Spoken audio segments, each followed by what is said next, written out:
So we are now on the 5th chapter, the 25th Mishnah.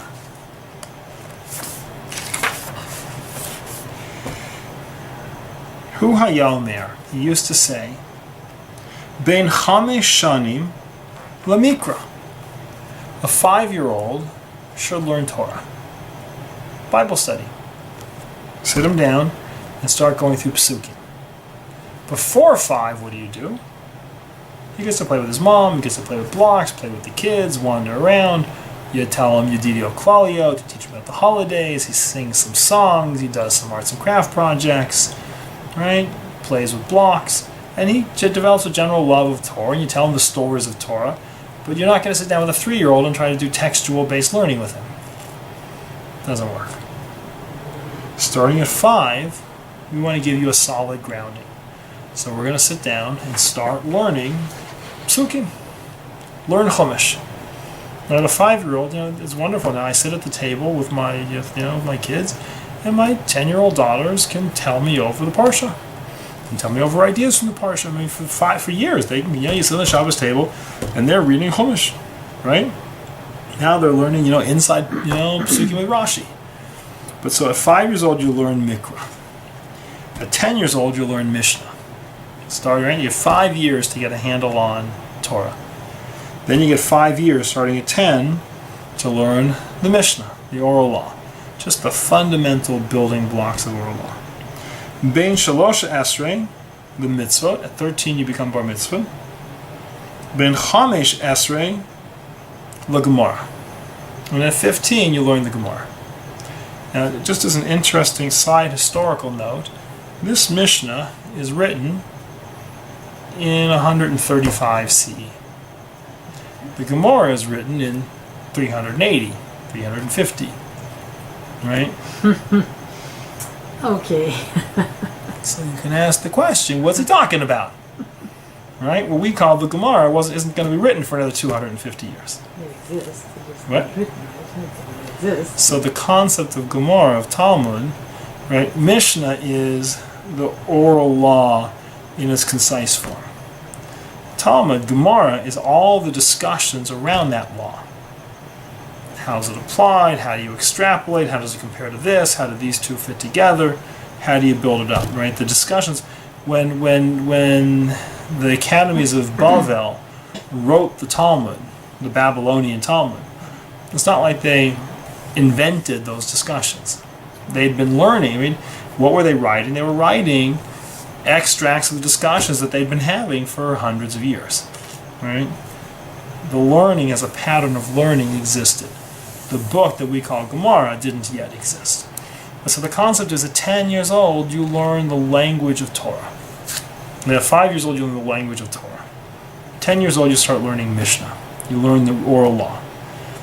At 15, you start learning Gemara, the more intellectually sophisticated concepts of how law is put together, how the pieces fit together, the contradictions from one to the other, or seeming contradictions, the implications of how one changes the way you look at the other, right? The building the body of law and learning how to think. That's 15. Ben Shimona Esrei, at 18, chuppah, get married. And at 20, get a job. Right? Ben Asrim Lirdof. 18, get married. 20, get a job.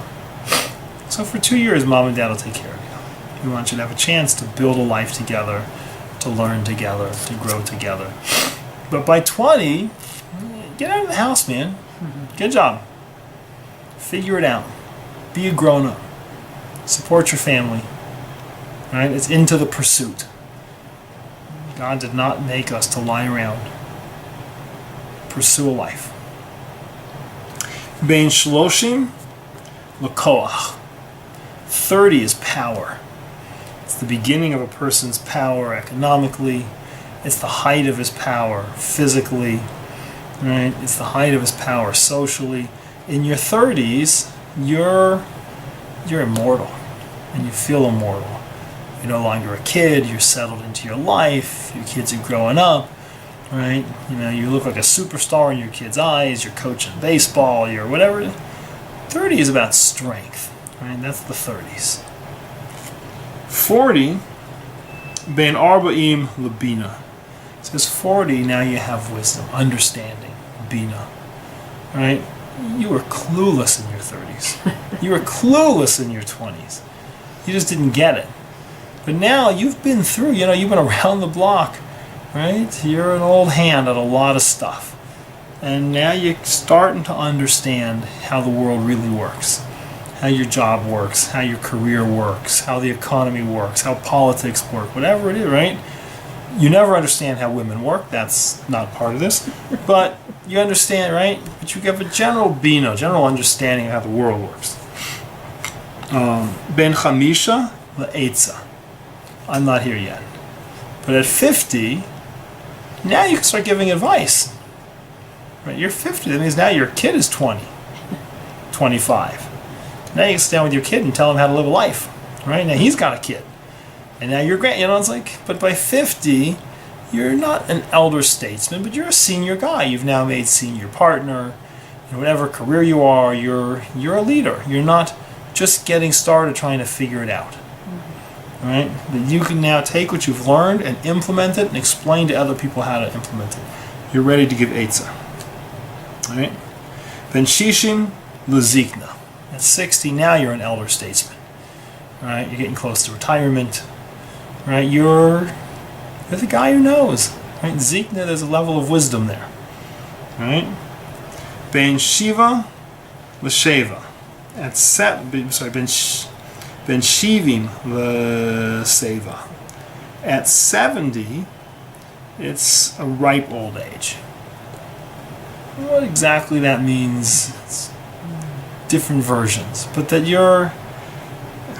it's not that you're done, but you're done in some ways, right? You're past the mandatory retirement age, right? That you're really a senior statesman. You're not running for president, you're advising presidents, right? You're not running for... You're an old guy, not out of the world. You're not done. You're still participating actively, but you're an older guy. You're no longer You're no longer the guy at 30 who's starting new initiatives. You're no longer the guy at 40 who's stepping in as the CEO now. You're the CEO who's emeritus. You're the guy who just retired. You're the guy who's right. You're at the end. 80 Shimona is the gevura. So you got to be strong, right?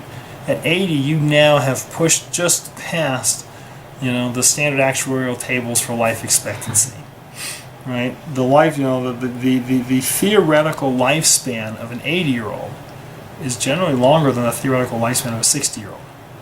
Not from here out, but an 80-year-old is more likely to make it to 82 than a 60-year-old is. An 80-year-old is more likely to make it to 90 than a 60-year-old is. Because the guys who get past 80 are the tough guys, right? Now we live in a weak era. Everybody gets there, but if we get back historically, the person who's pushing 80, that's gevura, it's an era of strength. Ben tishim lashuach, a 90-year-old person is bent over. He's stooped over. That he's wrapped in on himself. Right? That he's no longer actively out there in the world. He may be learning, he may be with his grandchildren, but he's closed off. You're separating yourself back out from the world. At 100, ki'ilu mes. Right? You're done. You're no longer, you are not interested in did they build a road, did they not build a road? Did the Dodgers win, did the Dodgers not win? Does he win? It's like, you know what? I've seen a lot of stuff, and I'll tell you, it didn't really matter between the guy who was president when I was 20 and the guy who was president when I was 24, the guy who was president then. It's like, just let it ride, man. Relax. And so you see a stepwise process through life. He says what's expected of you at 5 is not what's expected of you at 40. Right? Doesn't mean these are hard and fast numbers, you have to be exactly these things. But it shows how life is a progression. Right? Life is moving from stage to stage to stage to stage. And the stuff that was reasonable to do when you were 20 is not reasonable to do when you're 50. Right? If you're standing still, you're going backwards. All right? That there's expectations of what a human being should be and when they should be it. So that's our Mishnah.